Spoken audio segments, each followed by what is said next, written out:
Jacob Barnes paid over $6,000 fixing a John Deere 2305 that broke 6 months past warranty. The machine you are about to sign for can be the one that breaks first, and the badge on the hood is no guarantee. Writing on TractorByNet, Barnes had under 300 hours on that tractor, only a few of them on the rear power takeoff, when the transmission housing let go. This was not a machine worked to death. It was young, and it wore the trusted green name. The housing itself was cast aluminum, an 1/8 to 1/4 inch thick. When Barnes called for help, John Deere covered nothing, and the dealer shaved 18% off the parts just to get him off his back.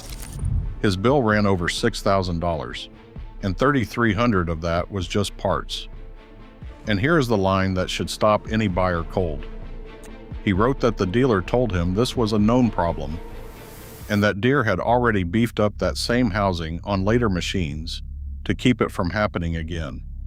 So work the number, because the number is the whole point of this list. $6,000 in repairs, none of it covered, means Barnes ate the entire bill on a machine that was, on paper, still young. $3,300 of it was parts he had to buy at retail, because the only housing Deere would sell him was the redesigned one, with a bearing wall close to 3 times thicker than the piece that failed. Every original casting became scrap. He and 4 friends rebuilt the tractor over a weekend and 5 more nights in the shop. One caution before anyone paints all of Deere with this: that thicker housing is the tell. A maker does not thicken a casting on the machines that follow unless the first one was a defect, and Deere fixed it. This is not a knock on a green machine you can buy today. It is the door into a harder question. That question is the ruler for everything that follows. What makes a machine one you would never buy again is not a scratched fender or a slow parts counter. It is early, whole failure that the owner eats. On a badge he trusted to protect him. The badge on the hood tells you the company. It does not tell you whether the machine will hold together. So here are 5 compact tractors real owners say broke first, counted down to the one an owner came right out and said he regrets buying. Deere is the door here. The 5 on the list wear other names. Start at number 5 and start with a tractor that will not even turn over. Kioti built its name on the Daedong diesel and a run of well-regarded compacts. The DK and CK and CS machines owners still speak well of. But the reliability question that lands Kioti here is newer, and it is electrical. On a tractor forum thread, one owner described his 2021 Kioti 5010, a hydrostatic machine, running fine for a while, and then, in his words, 2 or 3 days later it won't start, won't turn over. All the lights and gauges working fine. By the time he chased it down, the tractor was out of warranty, and the fault was still there. On the smaller end, another Kioti owner reported the same thing on a CX 2510 subcompact. The way he put it, it won't even turn over, despite the fact the lights and gauges all get power. He found a workaround, jogging the shifter back through neutral, which points at where these faults tend to live, a safety switch or a neutral sensor a dealer can trace. Here is why it still lands on a regret list.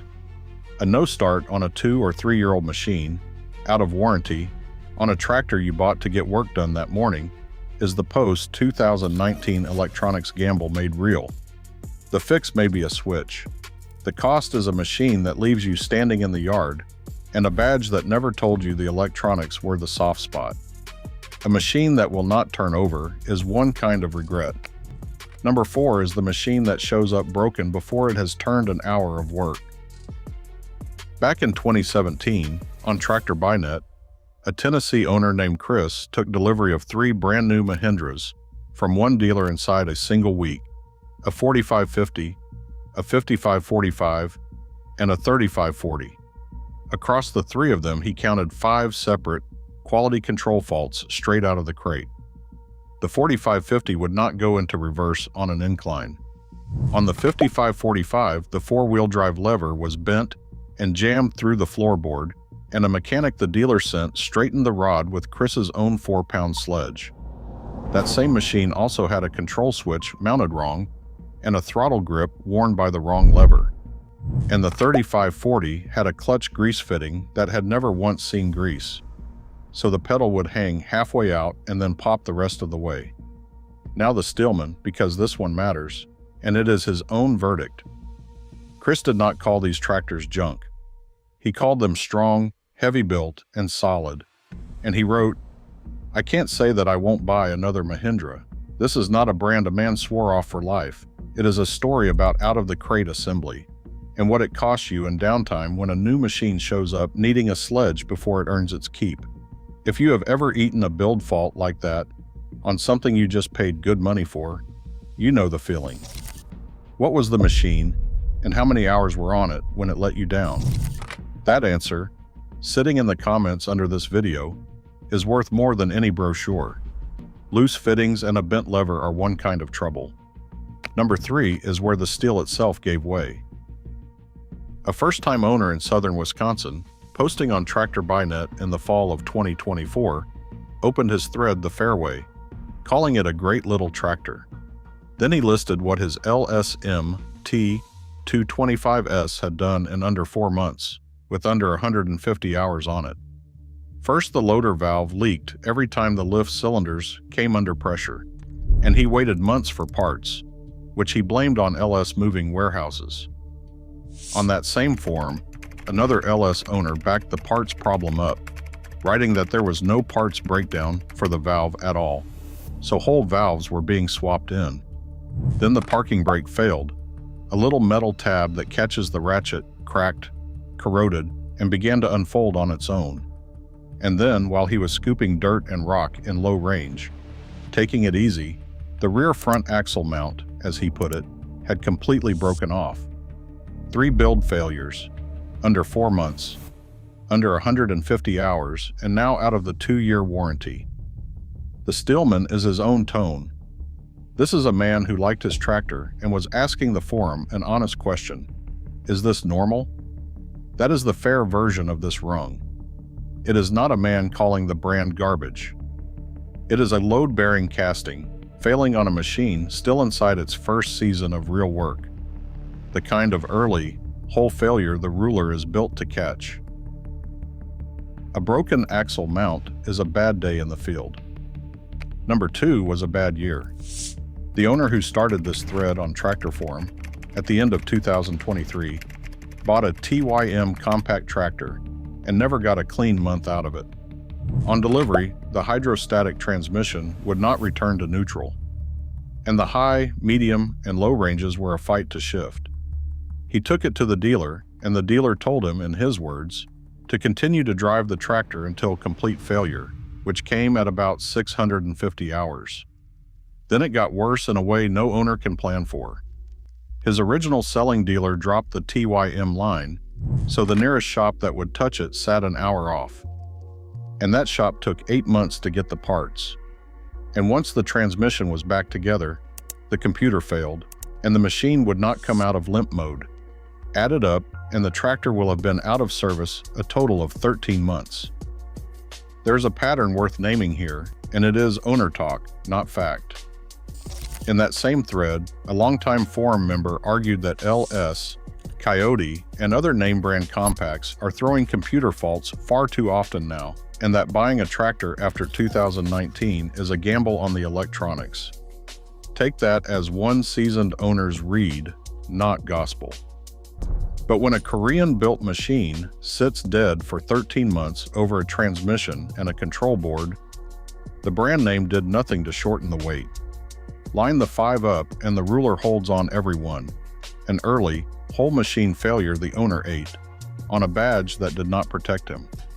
But every machine to this point wore a name the buyer had at least heard of. The number 1 breaks the pattern in 2 ways. It is the cheapest badge on the lot, and its owner did not just watch it break. He wrote that he regrets buying it, and that he wishes he had put the money into a Deere or a Kubota instead. Number 1 is the bad boy 4025H. Here's the turn this whole list was built on. The door was the most trusted green badge on the market, a $6,000 bill on a John Deere. The number one is the orange box you walk past at the farm store. The cheapest, serious-looking tractor on the lot. Same wound. In the spring of 2024, one owner posted the same account to two separate tractor forums, TractorByNet and Green Tractor Talk, about his bad boy 4025H and its matching backhoe. His line is the cleanest on the whole board. In his words, "I regret purchasing this tractor and wish I would have gone with Deere or Kubota." The record behind that sentence is a machine coming apart from the start. He wrote that it had been falling apart since month 2. The backhoe, with under 10 hours of light work on it, moving black dirt around the property, snapped in half twice near the bucket. The fuel gauge and the temperature gauge both quit. So, as he wrote it, we never know how much fuel is in it or if it's overheating. He called the steel thin and the build cheap. And at the 2-year mark, the machine was out of warranty, with the backhoe already broken. Now the Steelman, because this list does not trade in, every one of them is junk. Bad Boy runs Yanmar and TYM engines. It is priced well under the green and orange names, and plenty of light-duty owners are content with theirs. That is the fair frame. For the money you save on the badge, you can inherit thinner steel and a farm store service chain. Going by dealer pages, a machine like this one lists somewhere around $30,000 to $40,000 with a loader and a backhoe. So this is not a toy. It is a real check, signed for a machine its owner says he regrets. So here is what the badge was never going to give you.